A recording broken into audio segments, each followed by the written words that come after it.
Hello students, welcome to Saral physics where physics is made saral for you by Anshul Sharma. Last video में मैंने आपके साथ discuss किए थे solutions of Delhi NTSC 2020 stage 1 scholastic aptitude test में जो फिजिक्स वाला पोर्शन है दिल्ली का मैं डिटेल में आपके साथ डिस्कस कर चुका हूं। In this video I am going to discuss with you the portion of Haryana. Haryana में जो एग्जाम हुआ एनटीएससी का 2020, अगर मैं टफ कैटेगरी बनाऊं एग्जाम की तो मैं जिस स्टेट को उसमें डालूंगा तो दैट विल बी हरियाणा। तो हरियाणा ने जो एग्जाम बनाया एनटीएससी का और उसमें जो स्पेसिफिकली फिजिक्स के क्वेश्चंस थे, अच्छे लेवल के क्वेश्चंस थे। इवन कुछ प्रीवियस ईयर जेईई मेंस के क्वेश्चन इसमें डाले गए। एक क्वेश्चन मैं आपको करवाऊंगा, एसएचएम का है, जेई मेंस 2013 का वो क्वेश्चन है जो एक्चुअली आया हुआ है 10th लेवल पे इन्होंने एनटीएससी में डाल दिया। तो normally Haryana is famous for difficult SAT exam और ओवरऑल डिफिकल्ट एनटीएससी एग्जाम। तो that's why I have picked कि चलो सॉल्यूशंस डिस्कस करते हैं बच्चों के साथ ऑफ physics. So let us start. ठीक है, स्टार्ट करते हैं। फर्स्ट क्वेश्चन देखो यहाँ पे। फर्स्ट क्वेश्चन में वो बोल रहा है 5 identical resistance wires of 1 ohm each are connected as shown in figure as clear lines. Clear lines का यहाँ पे उसका मतलब है सॉलिड लाइंस, जो डैश्ड नहीं है। सॉलिड लाइंस है उसका मतलब यहाँ पे क्लियर लाइन से। If two similar wires are added as shown by the dashed lines, find the change in resistance between A and B. तो दो पॉइंट्स हैं आपके ए और बी, इन दोनों के बीच में आपको नेट रेजिस्टेंस निकालना है। पहले तो आपको इन डैश्ड लाइंस को कंसिडर नहीं करना, मतलब आपको कंसिडर करना है ऐसा नेटवर्क, यहां से स्टार्ट हो रहा है ए से, ऐसे ऐसे ऐसे ऐसे और समथिंग लाइक दिस, ऐसे जा रहा है। क्लियर है? बी। फिर आपने दूसरा नेटवर्क ये वाला जो बनाई हुआ है आपके सामने, तो इनमें सबका रेजिस्टेंस 1 ohm है। 1 ohm 1 ohm 1 ohm 1 ohm 1 ohm। अब मैंने आपको एक वीडियो में समझाया था सीरीज और पैरेलल कैसे फाइंड आउट करते हैं। पानी मेथड और नामकरण मेथड।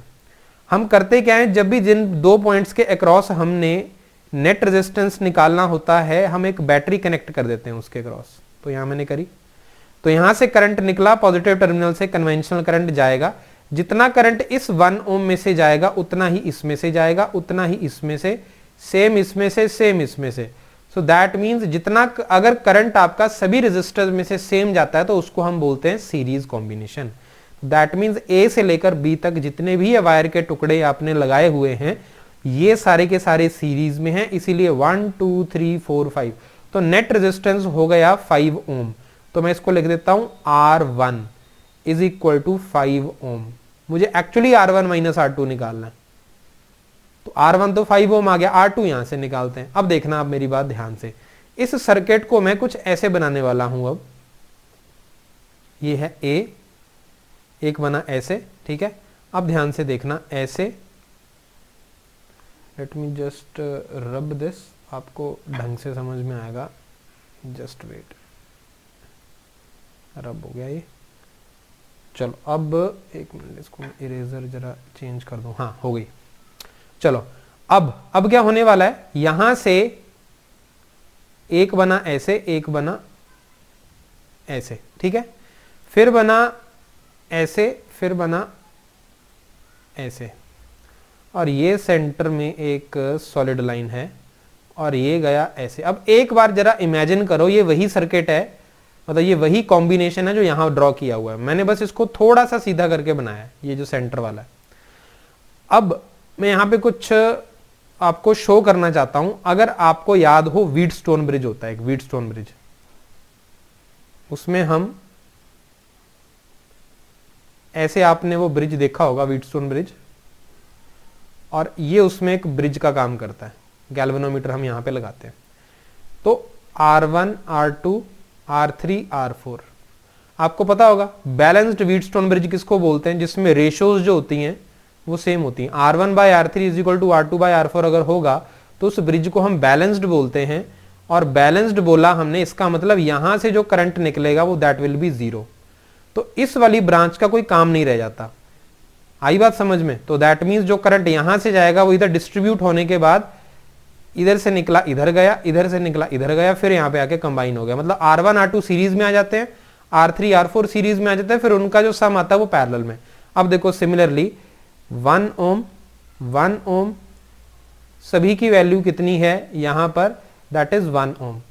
अब अपना सारा ध्यान जरा इस पोर्शन पे लेके आओ, is this a balanced Wheatstone bridge? Yes, because 1/1 is equal to 1/1। तो इसका काम खत्म, इसका काम खत्म। तो मेरा जो अब सिस्टम बना वो कुछ ऐसा बना, ऐसे गया, ऐसे गया, ऐसे लाइक दिस, फिर ऐसे लाइक दिस, फिर ऐसे ऊपर को, मतलब ये रह गया मेरा सिस्टम बस। अब बीच वाला मैंने खत्म कर दिया क्योंकि बैलेंस्ड व्हीटस्टोन ब्रिज है। तो 1 1 1 1 1 1, अब ये सीरीज में और ये दोनों भी सीरीज में, तो 2 ओम 2 ओम, तो ये 2 और ये 2 फिर पैरेलल में होंगे। 2 2 जब पैरेलल में आएगा आपका, चलो इसको मैं फिर से एक बार रीड्रॉ कर देता हूं, आपको अच्छे समझ में आ जाएगा। ऐसे गया, ठीक है, तो उसके बाद ये जो बनेगा आपका that will be like this. मैं इसको रेजिस्टेंस की शेप अगर दे दूं तो एक ऐसे गया आपका, ठीक है, फिर आपका ऐसे बना, ऐसे बना, फिर उसके बाद आपका ऐसे बना, ये बन गया अब आपका। देखो A और B के बीच में 1 1 1 1, तो 1 1 सॉरी ये तो बना 2 2 आया ना, ये इन 1 1 को ऐड कर दो, 2 2 का बनेगा 1, इस 2 और इस 2 का नेट बनेगा 1, फिर 1 1 1 बनेगा 3, तो R2 कितना बना आपका, दैट इज 3 ओम। तो चेंज कितने का आया, 5 - 3 is equal to, that is equal to 2 ohms. Option A is the right answer to this question. देखो कितना अच्छा क्वेश्चन है, सारी नॉलेज चेक होती है आपकी इसमें, व्हीटस्टोन ब्रिज की नॉलेज चेक होती है, और आप समझ पा रहे हो कि वो बैलेंस्ड है या नहीं है, सीरीज पैरेलल को कैसे सॉल्व करना है, hence it is a very good question. When sound is refracted from air to water, which of the following remains unchanged? देखो साउंड चैप्टर पढ़ते हुए हम एक बात बहुत अच्छे से सीखते हैं, मीडियम चेंज होने से फ्रीक्वेंसी पर कोई इफेक्ट नहीं पड़ता। क्यों? क्योंकि फ्रीक्वेंसी जो होती है वो किस पे डिपेंड करती है, सोर्स पे। तो जब तक आपका सोर्स सेम है तब तक आपकी फ्रीक्वेंसी सेम है। साउंड अगर एयर से वाटर में रिफ्रैक्ट करता है तो कौन सी चीज अनचेंज्ड रहेगी? क्या इस पूरे स्टेटमेंट में आपको कहीं पर भी पढ़ के ये लग रहा है कि हमने साउंड का सोर्स चेंज किया है? नहीं, दैट मीन्स उसकी फ्रीक्वेंसी चेंज नहीं करेगी, ये चीजें चेंज कर जाएंगी। क्लियर है? Hence frequency is the right answer to this question. आगे चलो। Two metal pieces when immersed in liquid experiences equal up thrust on them। एक लिक्विड है कोई, मैं 2 बीकर्स लेता हूं, दोनों में मैं सेम टाइप का लिक्विड डाल रहा हूं। सेम टाइप का लिक्विड डालने से मेरा मतलब यह है कि उस लिक्विड की जो डेंसिटी है दैट विल बी सेम। तो इसकी डेंसिटी भी रो एल ले लेते हैं, इसकी डेंसिटी भी रो L, density of liquid, L का मतलब लिक्विड। अब मेरे पास एक मेटल पीस है, एक मेटल पीस मेरे पास ये है, मेटल पीस नंबर 1, एक मेटल पीस मेरे पास ये है नंबर 2। इसको भी पूरी तरह इसमें इमर्स कर दिया, इसको भी इमर्स करने के बाद ये अंदर चला गया ऐसे, और ये भी अंदर चला गया ऐसे। अब होगा क्या, हमारा फ्लूइड स्टैटिक्स में जो हम आर्किमिडीज प्रिंसिपल पढ़ते हैं वो ये कहता है कि जब आप किसी लिक्विड को, किसी लिक्विड में किसी बाहर से ऑब्जेक्ट को लाके डालते हो तो वो लिक्विड उसके ऊपर एक अप थ्रस्ट लगाता है जिसको बाइंड फोर्स बोलते हैं। और बाइंड फोर्स होता है weight of the liquid displaced.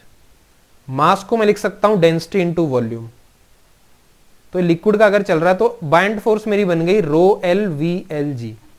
तो हमने यहां से याद कर लिया बाइंड फोर्स हमेशा जब भी लगेगी किसी बॉडी पे that will be rho L VL into g. इसमें rho L density of liquid है, वॉल्यूम ऑफ लिक्विड डिस्प्लेस्ड को हमने VL लिखा, मतलब VL वो वॉल्यूम है लिक्विड का जितना उस बॉडी ने उसके अंदर पहुंचने पर डिस्प्लेस कर दिया। ठीक है, अब क्योंकि आपने पूरी तरह से बॉडीज को अंदर इमर्स किया हुआ, लिखा है ना यहाँ पे when immersed in liquid, that means वो कितना लिक्विड जो है वो साइड में करेंगी बॉडीज जितना उनका अपना वॉल्यूम होगा। मतलब ये V1 करेगा और ये V2 करेगा अगर इसका वॉल्यूम में ले लो।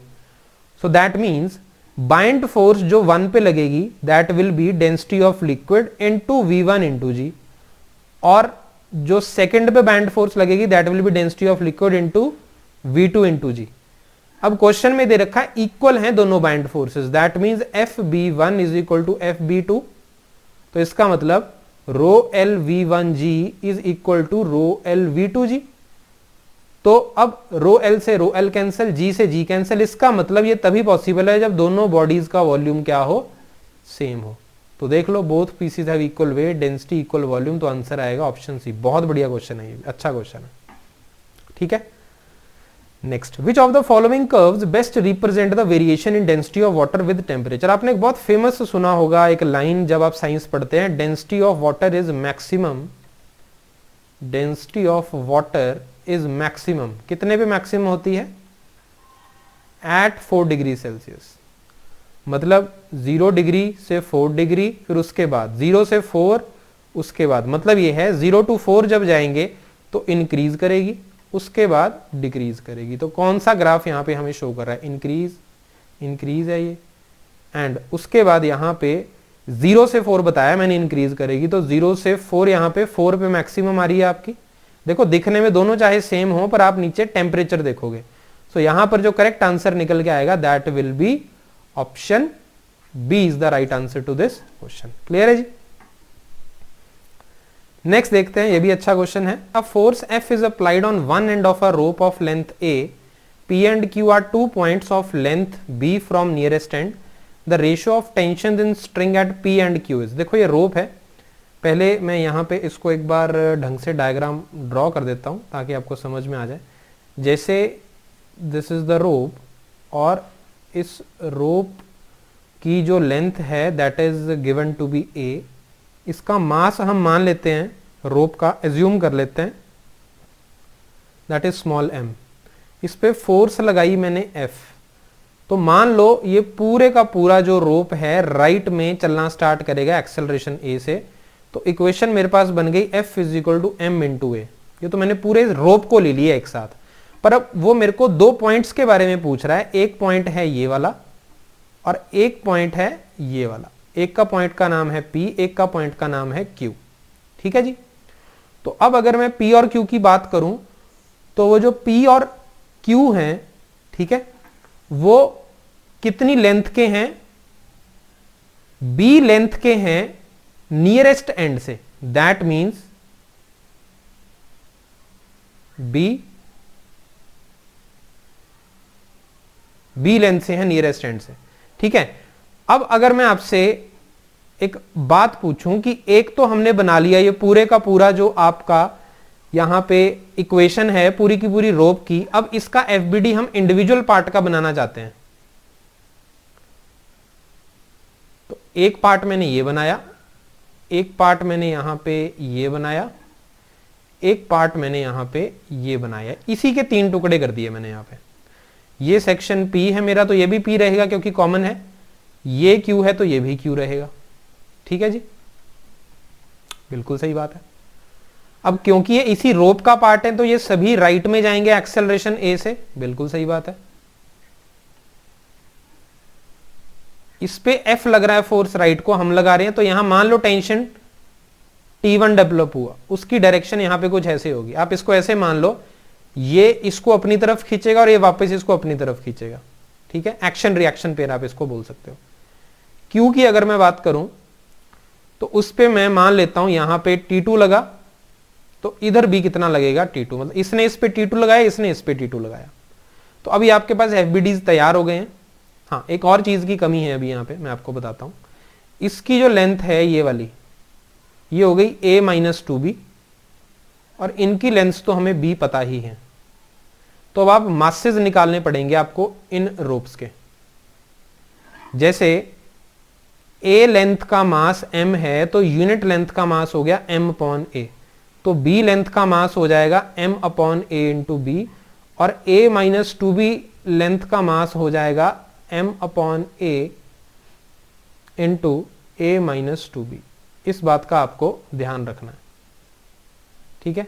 यहाँ पे मैं कैपिटल M से सॉल्व कर रहा हूँ तो कैपिटल M ले लेते हैं इसको, ठीक है जी। चलो अब लगा दो इक्वेशंस, यहाँ पे इक्वेशन लगा देते हैं एक हम, तो यहां पे लगाते हैं कि इक्वेशन T2, इसकी इक्वेशन क्या बनेगी, इसकी net force is mass into acceleration, T2 is equal to B portion का मास कितना है mb upon a into acceleration कितनी है a, ये तो आ गया मेरा T2, इसको एज इट इज रखो अभी।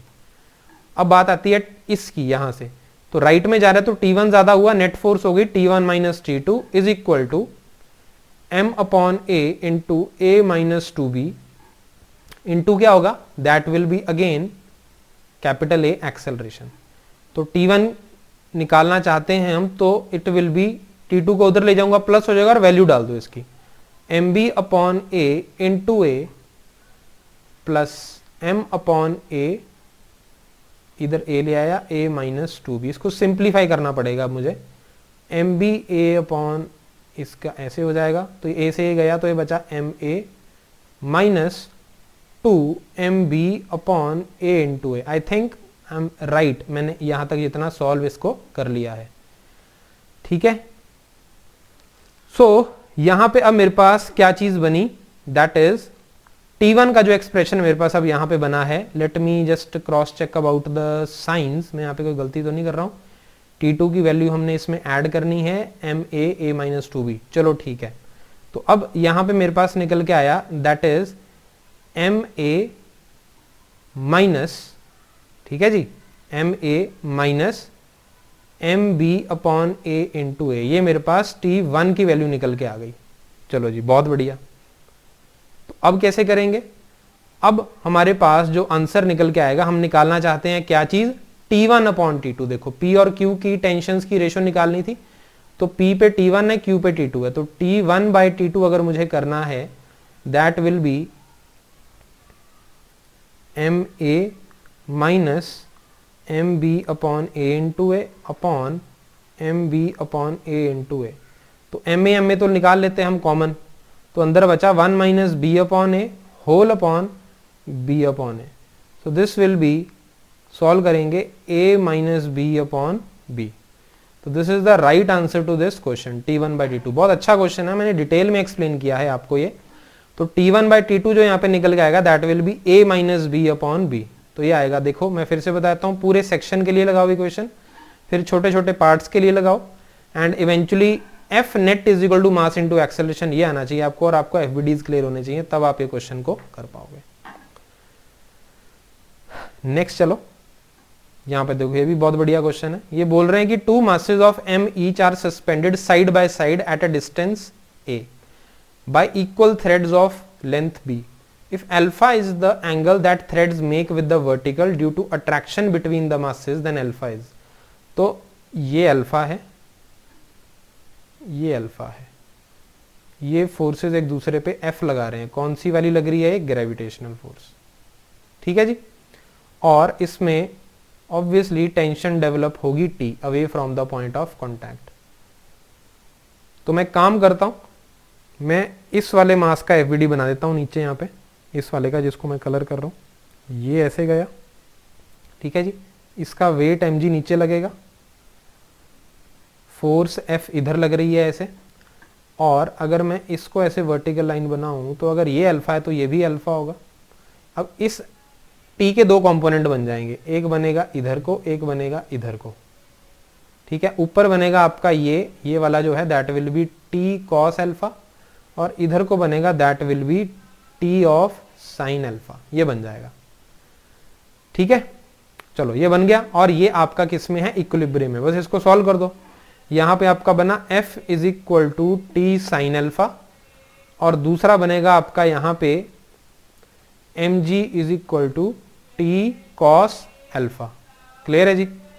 तो अब यहां पे F जो है हमारा वो क्या है, that is the gravitational force of attraction, that is gm1 m2 by r square, gm square upon c square. कितना डिस्टेंस इन दोनों के बीच में, c स्क्वायर।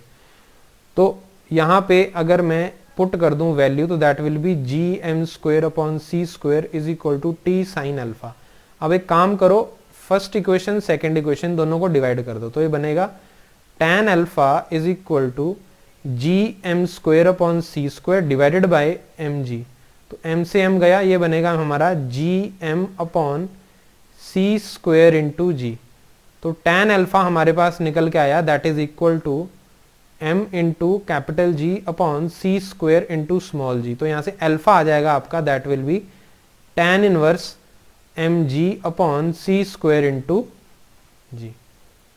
ठीक है जी, तो कौन सा ऑप्शन बना है? Option B is the right answer to this question. I hope आपको ये समझ में आ गया है कि ये हमने इसको कैसे टैकल करना है क्वेश्चन को। ठीक है, नेक्स्ट क्वेश्चन करते हैं अब हम। Water flows at the rate of 10 metre per minute through a cylindrical pipe. एक सिलेंड्रिकल शेप में पाइप है, वाटर जो है उसमें फ्लो कर रहा है at the rate of 10 metre per minute. ठीक है, और ऐसे पानी पीछे से आ रहा होगा और इसमें फ्लो कर रहा है। ठीक है जी, how long in minutes would it take to fill completely a conical vessel. मान लो एक कोनिकल वेसल है, उसको मैं फिलअप करना चाहता हूं इस पानी से पूरा, और इस कोनिकल वेसल के बारे में मुझे दे रखा है, इसकी जो डेप्थ है वो दे रखी है मुझे 45 सेंटीमीटर, और इसकी जो रेडियस है वो मुझे दे रखी है 50 सेंटीमीटर। तो क्या मैं ये निकाल सकता हूं? इस वॉल्यूम ऑफ कोन की वैल्यू क्या होगी? That will be 1/3 pi r square into h. ठीक है जी, तो this will be π/3 into 50 square into 45। इसको भी एज इट इज रखो। अब जो यहां से पानी निकल रहा है 10 मीटर पर मिनट से, और इंटरनल डायमीटर पाइप का है 2 सेंटीमीटर, तो एरिया कितना हो जाएगा पाइप का? अच्छा मेरे को एक बात बताओ, ये जो 10 मीटर पर मिनट आपको दे रखा है, ठीक है, सो आपको यहां पे एरिया अगर मैं दे दूं और वेलोसिटी से आप उसको मल्टीप्लाई कर दो, तो आपको क्या मिलेगा? देखो, एरिया होता है आपका पाई आर स्क्वेयर इंटू वेलोसिटी। अगर मैं यूनिट वाइज बात करूं, ये बनेगा आपका सेंटीमीटर स्क्वायर में एरिया, और वेलोसिटी आप निकाल सकते हो सेंटीमीटर पर सेकंड में।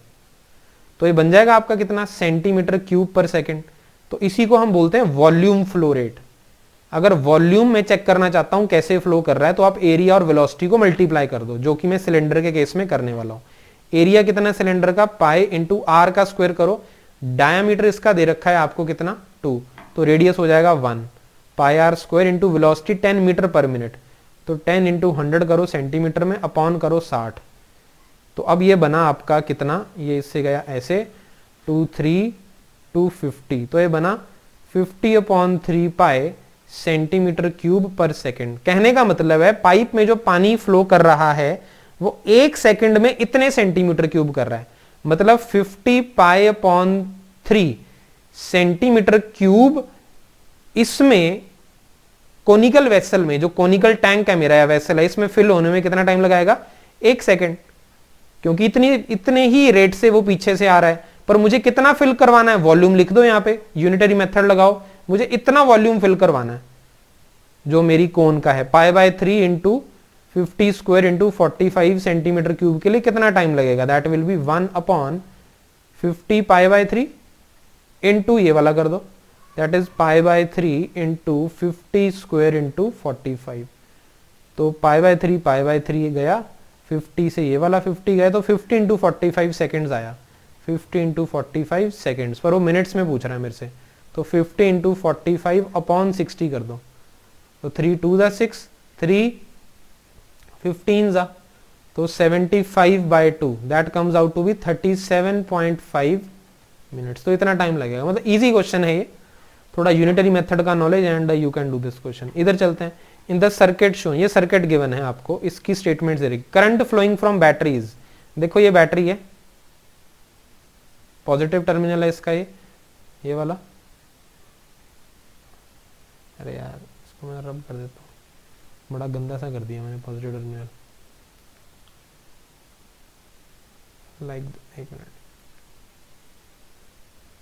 लाइक दिस, ठीक है। और ये है नेगेटिव टर्मिनल। तो करंट यहां से चलेगा, ऐसे जा रहा है, ऐसे जा रहा है, ऐसे जा रहा है। यहां पे आके थोड़ा ध्यान देना, यहां पे आके वो इधर नहीं जाएगा ऊपर को, उसको लीस्ट रेजिस्टिव पाथ यहां मिल गया, ऐसे गया, फिर यहां से ऐसे गया, फिर यहां से ऐसे गया, ऐसे गया, ऐसे गया, ऐसे गया, और वापस बैटरी में। तो मतलब 4 और 6 ओम रेजिस्टर्स का कोई मतलब नहीं है यहाँ पे।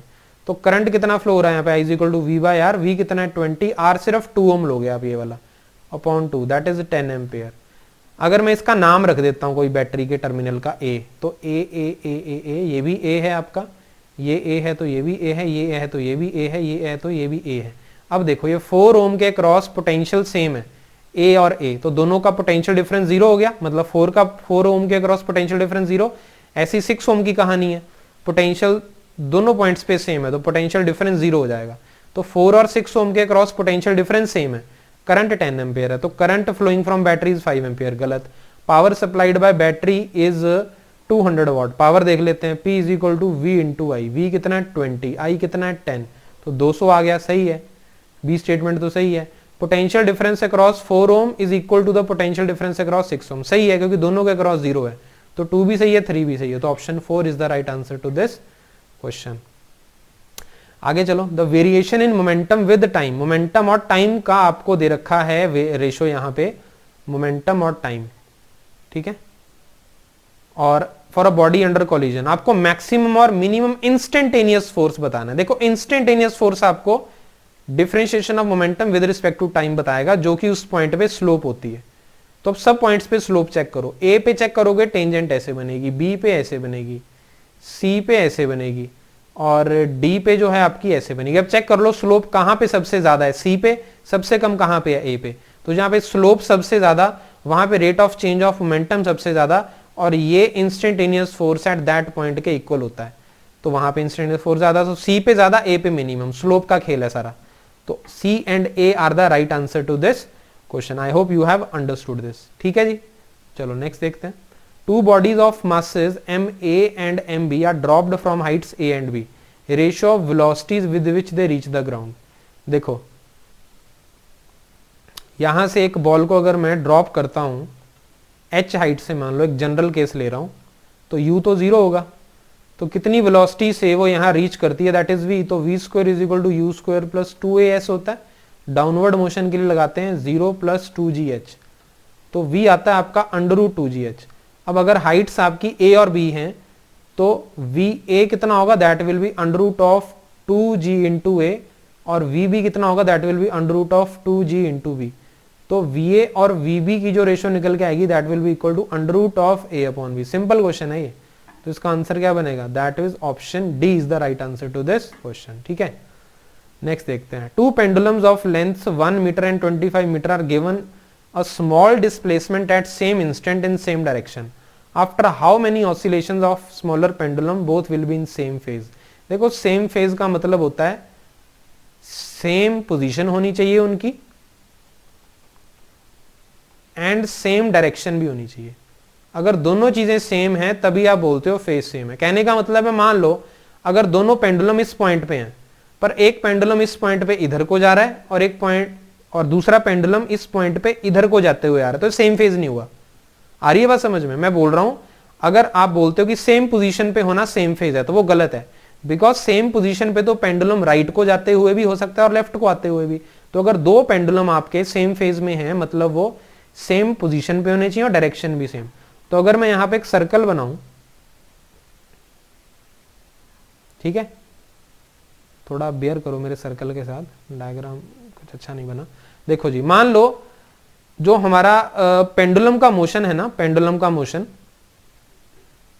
ये वाला, कि इसको मैं इधर ले जाके छोड़ दिया अगर, तो ये इधर जाएगा और फिर वापस इधर आएगा। आपको पता है इस पूरे मोशन को मैं एक सर्कल मान सकता हूं पूरा, कि यहां से स्टार्ट किया, ऐसे गया, ऑपोजिट पॉइंट पे पहुंचा, फिर यहां से आया, फिर वापस यहां पे पहुंचा। तो इसको मैं सर्कल में डिपिक्ट कर सकता हूं, इस SHM को, सिंपल हार्मोनिक मोशन को।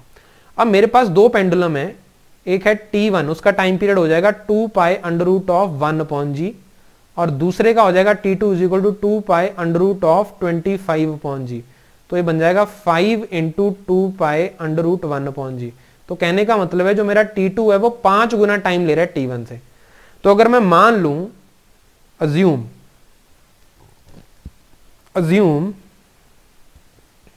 T1 जो है वो 1 सेकेंड है, तो T2 कितना हो जाएगा, 5 सेकेंड हो जाएगा। इसको मैं बिल्कुल सिंपल लैंग्वेज में समझा रहा हूं आपको। मेरा जो पेंडुलम 1 है, मैंने उसको दोनों को 1 और 2 दोनों को मैंने यहां से छोड़ा। 1 सेकेंड के बाद मेरा जो पहला पेंडुलम है वो पूरा चक्कर लगाने के बाद यहां पहुंच गया। पर क्या इसी 1 सेकेंड में सेकेंड वाले ने भी अपना चक्कर कंप्लीट कर लिया है? आंसर इज नो, क्योंकि उसको 5 सेकेंड लगते हैं। तो मेरे को यहां पे ये बताना है कितनी ऑसिलेशन स्मॉलर पेंडुलम कर लेगा तब जाके वो सेम फेज में आएंगे। थोड़ा सा अपना कॉमन सेंस वाला दिमाग लगाओ।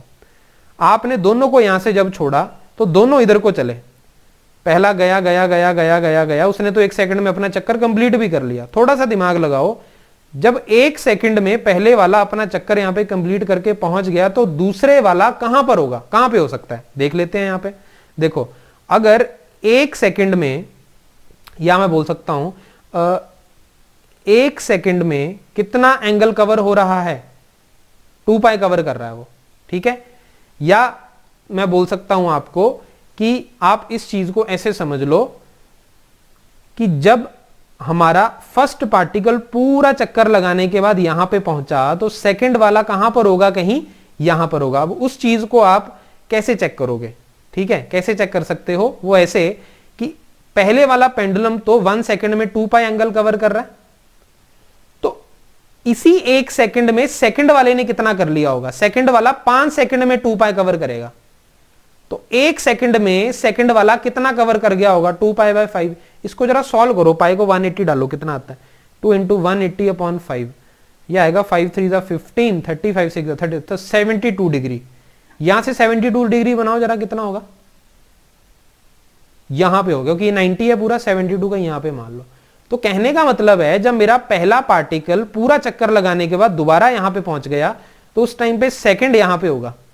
तो अब देखो, फर्स्ट वाला फिर से इसके पीछे चल पड़ा चल पड़ा चल पड़ा चल पड़ा चल पड़ा, 2 भी आगे चल रहा है चल रहा है चल रहा है, मतलब यहां पे कहीं पे जाके, मान लो कहीं पर भी, मुझे नहीं पता कहां पे, पर कहीं पर जाके मान लो, मैं उस टाइम को टी मान लेता हूं, टी टाइम पे जाके दोनों सेम पोजीशन पर आ गए और दोनों सेम डायरेक्शन में भी ट्रैवल कर रहे हैं। आई होप आपको समझ में आया मैं क्या बोलने की कोशिश कर रहा हूं, कि जब मैंने दोनों को शुरुआत में ही चलाना स्टार्ट कर दिया तो 1 वाले ने अपना पूरा चक्कर कंप्लीट कर लिया और यहां पहुंच गया। उस दौरान 2 वाला सिर्फ 72 डिग्री, मतलब यहां तक पहुंच पाया, 2 तक। अब 1 रुकेगा तो नहीं, 1 फिर से अपनी जर्नी कंटिन्यू करेगा, 2 के पीछे पीछे, 2 आगे आगे 1 पीछे पीछे, कहीं ना कहीं तो 1 2 को पकड़ लेगा ना आके। तो मैं बोल रहा हूं टी टाइम पे उसने पकड़ लिया। अब मुझे एक बात बताओ, जहां पर उसने उसको पकड़ लिया, इसका मतलब क्या है कि वो उस जगह पर जब पहुंचा, मतलब मान लो यहां पे आके 2 को 1 ने पकड़ लिया, तो 2 और 1 के बीच का डिफरेंस कितने का उस टाइम पे, 2 पाई का है, क्योंकि 1 यहां पर जब पहुंचा है और 2 भी जब यहां पे पहुंचा है तो दोनों में डिफरेंस कितने का है, 2 पाई का। फिर से समझ लो, 1 अपना पूरा चक्कर लगा के यहां पहुंचा तो उसने 2 पाई कवर किया, उसने यहां तक पहुंचने में कुछ और एक्स्ट्रा कवर किया और वो एक्स्ट्रा 2 ने भी तो कवर किया है, तो मतलब डिफरेंस उनके बीच में 2 पाई का ही चल रहा है। तो इसका मतलब है फेज का जो डिफरेंस है 1 और 2 के बीच में वो कितना है, 2 पाई का है। ये बात समझ लो। और फाई होता है आपका एंगल, होता है बेसिकली फेज जिसको हम बोलते हैं, and that is omega T. तो ओमेगा 1 इंटू टी टाइम ले रहा हूं मैं, क्योंकि टी टाइम पर चेक कर रहा हूं, तो टी टाइम पे उसका फेज होगा फाई 1 का ओमेगा 1 टी, फाई 2 का होगा omega 2 into t, that is equal to 2 into pi. आई बात समझ में। अब ओमेगा 1 जो होता है, ओमेगा आप सबको पता है, ओमेगा होती है angular velocity 2 pi by T, या एंगुलर फ्रीक्वेंसी, तो that will B 2 pi by T1 minus 2 pi by T2, और इस T को मैं बाहर कॉमन ले रहा हूं, तो that is equal to 2 pi, यहां पे आ गया। अब 1 upon T1 minus 1 upon T2 into T is equal to 1, क्योंकि 2 पाई 2 पाई 2 पाई सारा मैंने उड़ा दिया यहाँ पे। अब T2 और T1 में कोई रिलेशन है हमारे पास, ये रहा T2 is equal to 5T1, तो कर लो यहाँ पे सॉल्व। अब तो ये बना 1 upon T1 minus 1 upon 5T1 into T is equal to 1। इसको सॉल्व करोगे आप तो ये बनेगा अपॉन 5, इसमें आप ले लोगे तो ये 5 minus 1 into T is equal to 1, तो टी यहाँ पे निकल के आएगा 5/4T1। तो मतलब T1 स्मॉलर पेंडुलम के रेफरेंस में मुझे बताना है, तो अगर T1 मतलब 1 अगर मैं पुट करता हूं इसमें 1 सेकंड, तो T कितना आएगा, 5/4 सेकंड्स। कहने का मतलब है कि कितने टाइम के बाद दोनों सेम फेज में हो जाएंगे, 5/4 सेकंड्स के बाद। तो उतनी दौरान, उस टाइम के दौरान जो छोटे वाला पेंडुलम है उसकी कितनी ऑसिलेशन हो जाएंगी। छोटे वाला जो पेंडुलम है वो 1 सेकंड में, ठीक है, 1 ऑसिलेशन कर लेता है कवर। तो 5/4 सेकंड में उसने कितनी कर ली होंगी, 5/4 ऑसिलेशंस। आई बात समझ में? सो इसका मतलब है 5/4 इज द राइट। बहुत अच्छा क्वेश्चन है ये, थोड़ा दिमाग लगाओगे समझोगे इसको तब आएगा समझ में। ये चलो, a horizontal force F is applied to keep the block stationary on a frictionless inclined plane. Frictionless है, find the angle for which the applied force is equal to weight of the body. अब देखो मेरी बात ध्यान से सुनो, इसका m का मास नीचे को एक्ट करेगा mg, और उसके दो कंपोनेंट बनेंगे, एक इधर को और एक इधर को। ये बनेगा mg साइन थीटा और ये वाला बनेगा आपका mg कॉस थीटा। उसके अलावा इस f के भी दो कंपोनेंट बनेंगे, एक ऊपर को बनेगा और एक इधर को बनेगा। ठीक है, जो ऊपर को बन रहा है इसका component that is equal to, वो आपको यहाँ पे एनालिसिस करके जब आप इसका थीटा एंगल चेक करोगे तो आपको समझ में आएगा कि जो ऊपर को इसका कंपोनेंट बनेगा that will be equal to f cos theta, और ये बनेगा आपका वो कंपोनेंट f sin थीटा। ठीक है जी, आप इसको ऐसे भी समझ सकते हो, मैं थोड़ा और सिंप्लीफाई कर देता हूं। अगर ये मेरा इंक्लाइंड प्लेन है और ये फोर्स लग रही है ऐसे इधर को f, ये तो थीटा है ही है, तो ये भी थीटा हो गया, तो इसका मतलब ये आपका ऐसे एंगल बने, ये कंपोनेंट्स बने, f cos थीटा बना और ये f sin थीटा बना। ऐसे भी समझ लो आप इसको कंपोनेंट को, mg के तो पता ही है आपको।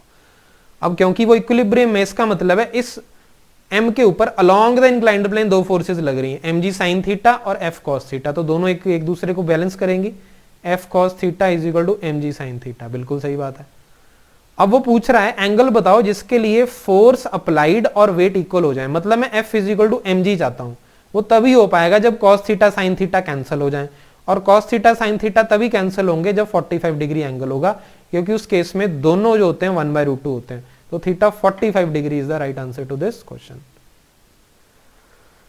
There are two spheres of same material, same radius. One is solid, other is hollow. If they are heated to the same temperature, the expansion of solid is more, hollow is more. देखो जी, volumetric expansion होती है delta V is equal to V gamma delta T। अब gamma same है, that means gamma for solid is equal to gamma for hollow, because material same है। ठीक है, और उनकी रेडियस सेम है, तो volume of solid is equal to volume of hollow. तो अब change in volume of solid is volume of solid into gamma of solid into delta T. अब डेल्टा टी देखो उसने क्या बोला, they are heated to the same temperature. अब वो already एक कॉमन टेम्परेचर पे थे और उनको आप सेम टेम्परेचर पे ले गए, मतलब इसका ये है delta T of solid is equal to delta T of, ये भी क्वेश्चन से पढ़ के हमने कर लिया। तो सॉलिड की क्वेश्चन बनी और ये बनी हॉलो की, that is V H gamma H delta T into h. ठीक है, तो एक्सपेंशन अब देखो मेरी बात सुनो, वीएस दोनों, वीएस और वीएच सेम है दोनों का क्योंकि रेडियस सेम है, गामा एच सेम है दोनों का क्योंकि मटेरियल सेम है, डेल्टा टीएस सेम है क्योंकि आपका सेम टेम्परेचर तक आप उनको लेके गए। तब ये सब कुछ सेम है तो उनके चेंज भी तो सेम आएंगे। तो change in volume of solid sphere is equal to change in volume of hollow sphere. तो आपका जो आंसर आएगा दैट विल बी ऑप्शन, कौन सा बनेगा, solid and hollow sphere expansion क्या होगी इनकी, सेम होगी। आई बात समझ में? Okay, so these were the questions which came in Haryana. 13 question मैंने आपके साथ डिस्कस किए हैं, तो you could have basically analysed कि काफी अच्छे लेवल के क्वेश्चंस आए हैं हरियाणा में। ठीक है, तो कोई डाउट है तो just tell me in the comment section. और सरल कॉन्सेप्ट वाले वीडियोस भी मैं अभी लाता रहूंगा, उसमें कोई आपका सजेशन है जो आप कॉन्सेप्ट चाहते हो मैं आपको सरल वे में पढ़ा दूं, तो उसका भी आप मुझे कमेंट सेक्शन में आंसर दे सकते हो। ठीक है, तो चलो keep revising, keep learning, I will see in the next video, till then stay safe, thank you.